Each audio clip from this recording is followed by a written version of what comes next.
はい、アルファーズ XG 大好き夫婦スローチューンです。はい、ということで11月18日じゃないね。違う、今日は11月8日です。ジュリンさんが、はい、ジュリン朝やとして、ソロデビューすることが決まりました。おめでとうございます。嬉しいですね。やばー、めでたいですね。まさかいや、まさかでしたね。ねえ、誰がデビューするんだろうねみたいなね言ってたけどね。このね最初の PS118 のティーザーが出た時は、X ギャラックスのアカウントの方から発信されてたもんですから、XG 単体とはまた別なのかなっていう読みをねしてた人が多かったと思うんですよね。私もそうですけども、様々な考察がねいろいろね、裏の裏をみんなですね。読んで、そしたら今日ですか、立て続けに本当数時間おきに次々と、告知というかポストがなされて、まずはこの PS118 だけだったのが上にね、ソロデビューシングルっていうことでソロっていう文字がねソロっと出てきて、うわーやばい、がね、やばい、怖いよ。で、デロリアンみたいなこのね車に、赤い蝶がね舞い降りて、向こう側からこれだから本当は動画ね、そうなんですよね、本当は動画なんですけどね、でそっとね降りて、赤い蝶々といえば誰ですか？ジュリンちゃんだってことですよね。ここでもジュリンさんのソロデビューっていうのは確定したんですが、そこからさらにね、立て続けにポンポンポンとビジュアルが公開されてびっくりしましたね、これもね。これはこのお洋服、ジュリンさんが着てらっしゃるお洋服は何のお洋服っぽいんですか？ツイードのジャケットを多分着てると思うので、最近おシャネルのね、あれされてたので、シャネルツイードなんじゃないかっていう。シャネルツイード、ツイードね、ツイードジャケットのシャネルのその独特のそのシャネルツイードっていう。さすがアパレル歴長い、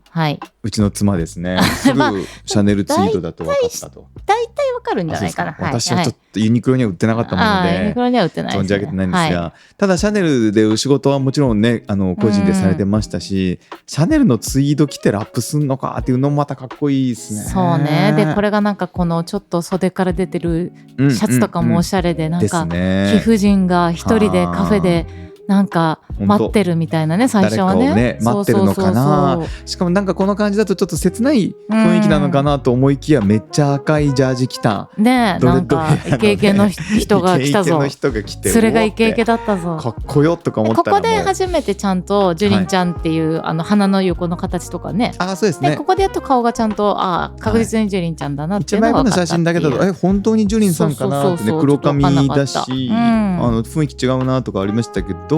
徐々にねシルエットが見えてきて、確かにこれはジュリンさん3枚目でね、こっち見た、こっち見た、撮られてるの気づいた。黒髪でこんな感じで、やっぱりその外国人のねラプソディさんとやっぱやるわけだから、なんか逆にその日本人らしさというか、そうだね、日本人のその黒髪のアイデンティティみたいなやつを出してきたのかなみたいな感じもしますけどね。いやめちゃくちゃ似合うねこれ。いや美しいですね。ね、この雰囲気がいいよね。ですね。このねおしゃれだね。パリかどっかフランスかどっかのカフェだとか言ってる人いましたけれども、確かそんな雰囲気はある。最初だからなんかラブソングとかね、しっとり系かなとか思ってたんですけど、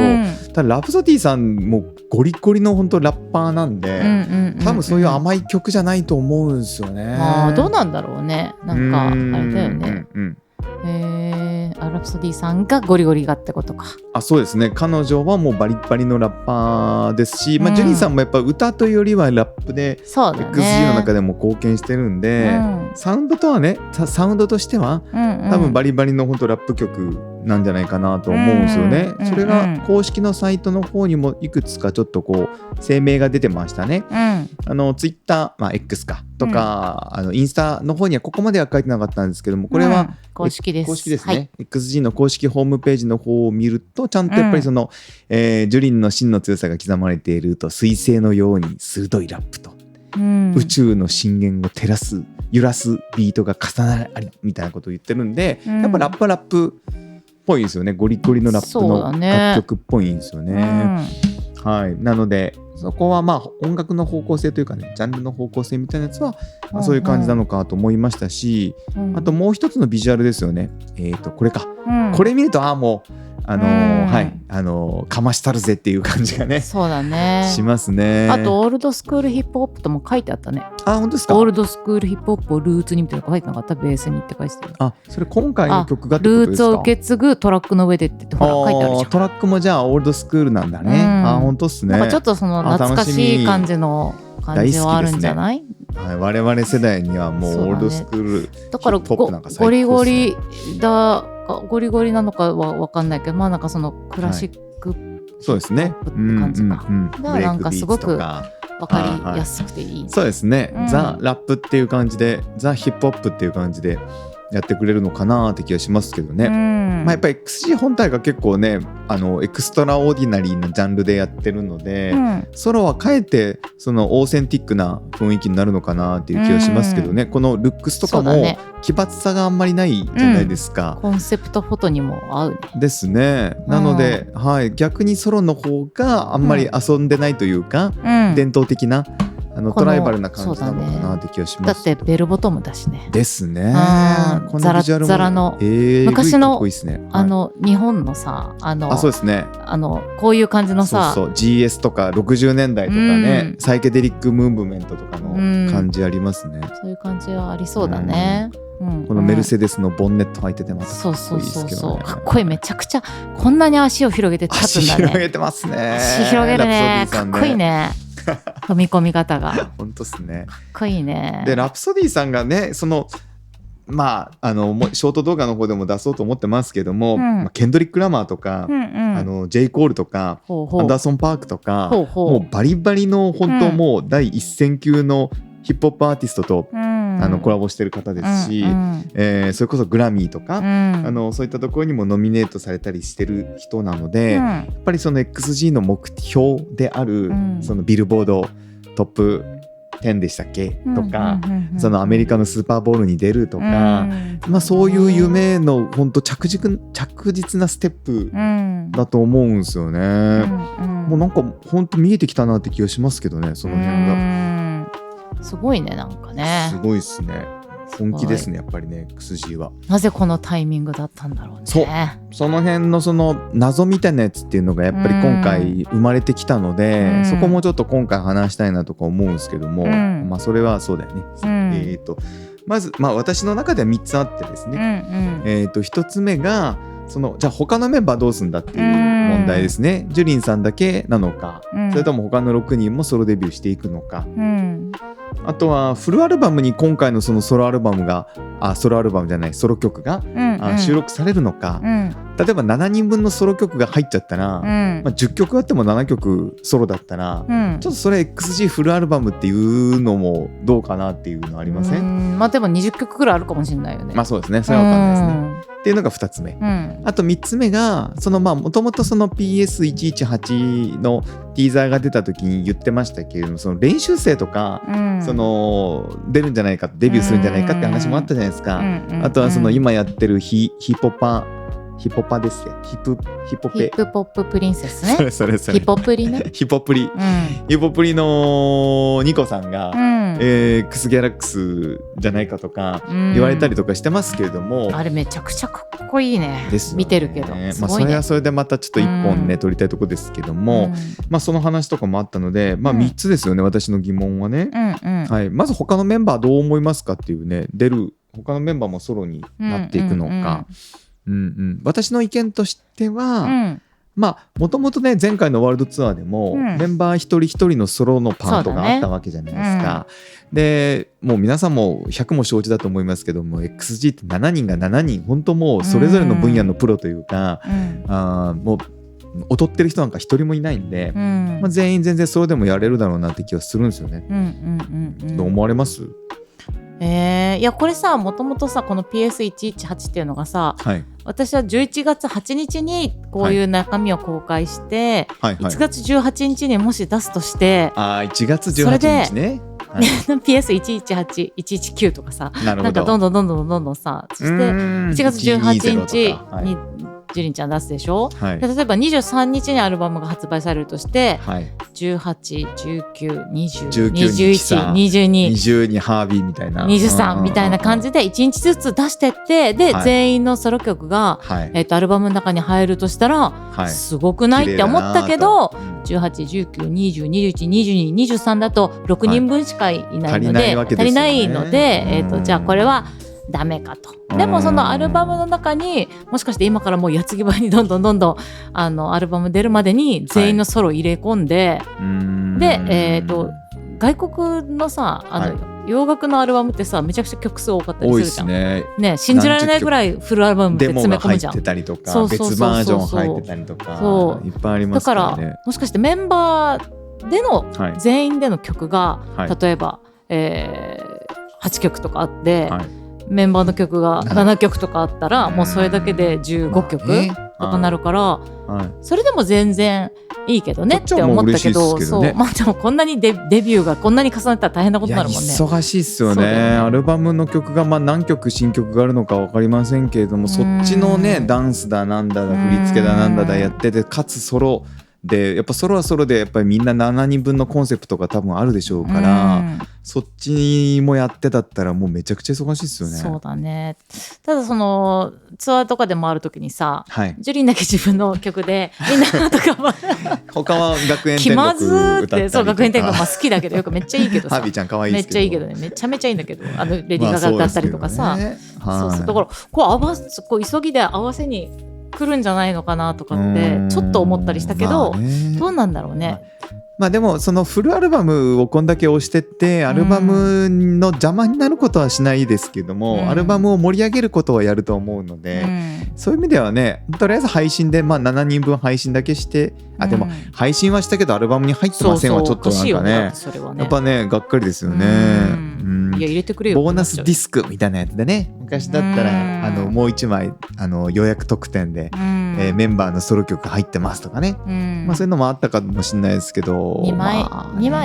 入ってんじゃない。もう全然嬉しいですけどね、全然20曲ぐらいあっても全然いいし。ただ例えばやっぱジュリンさんのソロだったらこういうゴリゴリヒップホップですけど、じゃあ日向さんのソロだったらヒップホップかって言ったら多分違うと思うんですよ。そこが一つのアルバムに収まった時にね、全然違うから統一感が。まあ面白いんですけど、もちろんそこが XG ですけど、コアだからね。コアですね。7人のコアが集まってのっていう話だったらありえるかもしれないけどね。でも全然楽曲の方向性とか違うと思うから、まあそれが面白さですけど、どうまとめるのかなみたいなのありますけどね。書くって分子がいっぱい集まるやつでしょ。おー、なんかかっこいいこと言い出しました。分かんない、本当かどうか忘れてた。ちょっと適当にしちゃったからすいません。いやいやいいんですよ、いいんですよ。分かんないけど。ただまあジュリンさんでおしまいってことはないんじゃないかなっていうのはありますよね。それもさすがにないだろうね。全員やるだろうね。すぐすぐじゃないかもしれないですけど、例えば1年後かもしれないですけども、7人全員やってほしいですよね。XG の場合できるしね、それがね。それができる人たち。どうしたんですか急に。なんかはってなりましたけど、そんなことない。いや、何も忘れちゃった。ちょっと忘れちゃった。あとはまあ X ギャラックスのその練習生の話ですけど、あれどうなんだろうね。そこはまあまたおいおいですよね。いいんじゃないっていう感じもするし、こんなに XG 本体でアルバムも出すわ、ソロデビューもするわ、ラプソディフィーチャーしますわだから、そう考えたらまあまだちょっと X ギャラックス練習生のことはちょっとまあ置いといてもらってもいいのかなって気がしますね。そうだね。なんかそっちまで手が回らないとか、こっちの手が回らないんじゃない、多分。クオリティを落としたくないでしょうし、我々そうですね、アルファズの供給される側も、お財布からスケジュールからグロッパーでみんなてんやわんやしてワイワイ言ってますワイワイ引きこもごもがあるっていうのに、みんなお財布の事情が大変だしね。確かにですね。とかはあるのかなと思うけどね。そうですね。なのでまずは本当こっちを一通りこうロードマップを出してもらって、7人分の道筋とかが分かってからじゃないとなかなかって感じはしますね。あとニコちゃんに関してはもともとその X ギャラクスの練習生だったとしたら、単純に応援してるだけっていう可能性があるもんね。そうそう。だし多分あの子とっても上位に入ってるので、このままいったらまあデビュー組というかに入るんじゃないかなと思うので、それはそれでまた別の道なのかもしれないなって感じかな。なるほどね。分かんないけどね。っていうことですけど、皆さんはどう思いますかってことですね。あとあなたがすごい欲しい言ってたニュースもちょっとありましたね、今日はね。ラブブじゃないや、スカルパンダさんね間違えちゃった。怒られますよ。ごめんなさい。ポップマートさんね、すいません。まあでも系列というか姉妹店というか、ラブブの会社なんだねって。姉妹ブランドというか、そうはい。まあある意味じゃあ兄弟っていう兄弟。中国の玩具メーカーですね。まあでも可愛いですね。これめっちゃ可愛いよね、でもね。いやクオリティ高いですよね。5万とかするんじゃないだろうね。値段わかんないですか、まだ。値段はなんかでも他のやつ、他のそのラブブみたいなやつとか見てたらそんなにスカルパンダか。ごめんいやなんかシリーズとして入ってたからさ、スカルパンダの金額はそんなに高くなかったから、そうでしょうね。可愛い。だってその女性がいっぱい持ってね、ぬいぐるみ的な感じってことでしょ。そんな大きさも大きくないし、これめっちゃ欲しくない？可愛い。11月26でオンラインはなんか出るみたいな感じで書いてあったけど、お店が先じゃなくて18から26までぐらいが確かそのポップアップがあって、で店舗販売でオンラインは26からって書いてあったような気がするんですけど、どっちも狭きもんでしょうね。原宿いいな、行ける人。転売屋が買わないでほしいな。あれだ、多分入るのも多分応募抽選じゃないかな、多分そのポップアップ。お店にそのポップアップに入場するのももうそもそも抽選ってことで、だいぶ狭きもんですね。だいぶあやふやですけど、私も LINE 友達になったばっかしなんで慌ててね、どこに書いてあるんだこの情報はって焦ってましたもんね。 LINE の方だったんです。 LINE の方だったんです。めっちゃ可愛いよね、でもね。いやクオリティやっぱ高い。アルファーズってことでしょ、これ狼ってことでしょ。そうだね、めちゃくちゃ可愛い。これ欲しいな。素敵ですね。なんで無理やりねここの横に入れましたけど、どうしても入れたい、可愛くて。ということでした。皆様はどう読んでらっしゃいますか。またお聞かせください。あとは多分海外のレディットも大騒ぎしてると思うんでどっちかわかんない。ラビットレディットも大騒ぎしてると思うんで、また翻訳してですね、AI に喋ってもらおうと思ってますんでそちらも私も楽しみですし、皆さんも楽しみにしていただければと思います。リミックスもいっぱい出してますんで聞いてみてください。じゃあまた次の動画でお会いしましょう。へその